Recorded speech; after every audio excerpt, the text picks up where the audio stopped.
बिस्मिल्लाहिर्रहमानिर्रहीम। मोहतरम नाजरीन, ईडन गार्डन टाइम्स अस्सलामुअलैकुम वरहमतुल्लाहि वबरकात। आपको ईडन गार्डन टाइम्स के इलेक्शन सेल में खुश आमदीद कहते हैं। जैसा कि आप जानते हैं कि 2024 का इलेक्शन करीब आ चुका है और हमने आपके लिए कौमी और सूबाई असम्बली के मुख्तलिफ हल्कों से साबका इंतखाबात की वीडियोस बनाने का अमल शुरू कर रखा है। आज इस सिलसिले की 74वीं वीडियो है, 74th वीडियो, और आज हमारा हल्का है NA 74 Sialkot 5। Respected viewers, national assembly की ये कॉन्स्टिट्यूंसी, कौमी असम्बली का ये हल्का ज़िला सियालकोट की तहसील संबड़ेआल के शहरी और देही इलाकों और तहसील डस्का के बाज़ इलाकों पर मुश्तमिल है।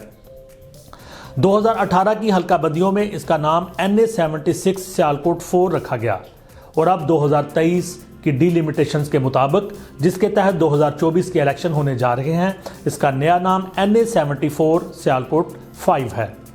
यानी ओल्ड नेम NA 76 और new name NA 74। Respected viewers, इससे पहले कि हम इस हल्का के हवाले से साबका इंतखाबात की मुख्तसर तफसील आपको बयान करें, आपसे गुजारिश है कि हमारे चैनल ईडन गार्डन टाइम्स को सब्सक्राइब करें और साथ बेल आइकन के बटन को दबा दें ताकि नई आने वाली वीडियोज़ की नोटिफिकेशन आपको बर वक्त मिल सके।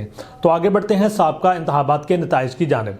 10 अक्टूबर 2002 को इस हल्का से PMLQ के उमर अहमद कामयाब हुए। इन्होंने वोट हासिल किए 68,468, 68,468। और अगले इंतखाबात हुए 18 फरवरी 2008 को, तो PMLN के राना अब्दुल सत्तार ये जीते। इन्होंने 92,182 वोट हासिल किए, 92,182 वोट्स। और इनके मद्दे मुकाबल चौधरी शुजात हुसैन थे हैवीवेट कैंडिडेट, और इन्होंने सियालकोट से इलेक्शन लड़ा था।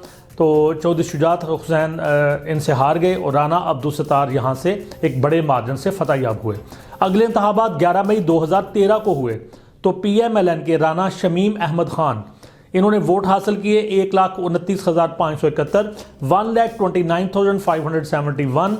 एक बड़े मार्जिन से इन्होंने ये नशिस्त अपने नाम की। इनके मद्दे मुकाबल PTI के सलमान सैफ चीमा थे। इन्होंने सिर्फ 37,061 वोट हासिल किए, 37,061। और इस तरह 2013 के इंतखाबात में PMLN के राना शमीम अहमद खान एक बड़े मार्जिन से फतहयाब हुए। अब बढ़ते हैं आखिरी इंतखाबात की तरफ। 25 जुलाई 2018 को इंतखाबात हुए, तो 8 उम्मीदवार यहाँ पे मैदान में उतरे। PTI के मोहम्मद असलम, ब्रिगेडियर रिटायर्ड मोहम्मद असलम, इन्होंने वोट हासिल किए 93,190, 93,190। रनर अप रहे और जीतने वाले उम्मीदवार दोबारा से राना शमीम अहमद खान, इनका ताल्लुक PMLN से। इन्होंने वोट हासिल किए 1,33,664, 1,33,664। इस तरह से राना शमीम अहमद खान, जिनका ताल्लुक PMLN से था, इन्होंने दोबारा से ये नशिस्त जीत कर अपनी पार्टी की झोली में डाली।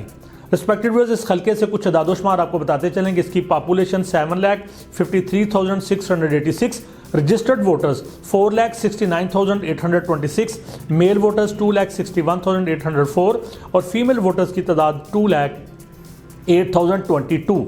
वोट डालने की शरह यानी टर्नआउट यहाँ पे रहा 57.68 और मेजॉरिटी हासिल की राना शमीम अहमद खान ने 40,474 वोट की मेजॉरिटी, 40,474 वोट्स की जो मेजॉरिटी, इसे जीते। और नतीजा ये रहा कि PMLN ने ये सीट होल्ड कर ली। पहले भी ये सीट PMLN के पास थी, दोबारा से PMLN ने इस सीट को विन किया। रिस्पेक्टेड व्यूअर्स, ये हवाल था आपके हल्के से साबका इंतखाबात का। आपसे गुजारिश है कि अपने फेवरेट कैंडिडेट, अपनी फेवरेट पार्टी और इलाके में डेवलप होती हुई पॉलिटिकल सिचुएशन के हवाले से हमें कमेंट सेक्शन में ज़रूर आगाह करें। वीडियो को लाइक करें, कमेंट्स दें, दोस्तों से शेयर करें और हमारे चैनल ईडन गार्डन